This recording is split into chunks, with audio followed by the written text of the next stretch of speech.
ఈ బైక్ అయితే ఇలా అయిద్దని అసలు అనుకోలేదు.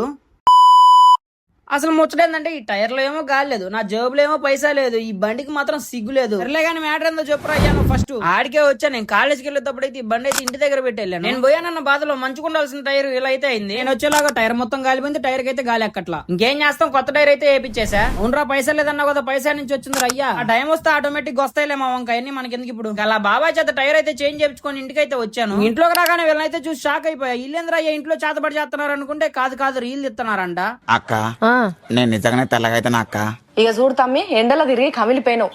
ఇప్పుడు చూడు బర్రెపాల లెక్క తెల్లగా అవుతావు. ఇది అంతా కాదులే కానీ మన బైక్ ముందుకు పోవాలంటే ఎయిర్ కావాలి, అలాగే మన లైఫ్ లో ముందుకు పోవాలంటే కాన్ఫిడెన్స్ కావాలి. అందుకనే ఒక ముచ్చటైతే మాట్లాడుకుందాం. లైఫ్ లో కొన్ని రోజులు కష్టంగా ఉంటాయి, కొన్ని రోజులు మంచిగా ఉంటాయి. కష్టంగా ఉన్నాయని చెప్పి ఆగిపోకూడదు, ఆగిపోయే వాళ్ళని ఎవరు గుర్తించడానికి అర్థమైంది. ఈ వీడియో చూస్తున్న వాళ్ళకి నేను ఒకటే చెప్తా, మీరు ఎక్కడ ఉన్నా పర్లేదు, ఎంత డౌన్ లో ఉన్నా పర్లేదు, సెల్ఫ్ బిలీఫ్ మాత్రం వదులుకోకండి. కొన్నిసార్లు లైఫ్ లో మనం అనుకున్న స్పీడ్ లో ఏమి జరగవు, ప్లాన్స్ ఫెయిల్ అవుతాయి, మోటివేషన్ తగ్గిపోతుంది, మన చుట్టూ ఉన్న వాళ్ళకి మన డ్రీమ్స్ అర్థం కూడా కావు. ఒక్కడే జర్నీ చేస్తున్నా పర్లేదు, నీకు లేట్ అవుతున్నా పర్లేదు, కానీ నీ డ్రీమ్స్ మాత్రం వదులుకోకు, ఎందుకంటే ఉన్నది ఒకటే లైఫ్. సర్లే వీడియో ఎంత పిచ్చోడాలో వాగిపోయాడు అనుకోకండి, నెక్స్ట్ వీడియోతో మళ్ళీ వాక్కుంటా వస్తా. నేను ఇంతసేపు వాగినందుకు సబ్స్క్రైబ్ బటన్ అయితే నొక్కిపోండి. రేమమ్మ బాయ్.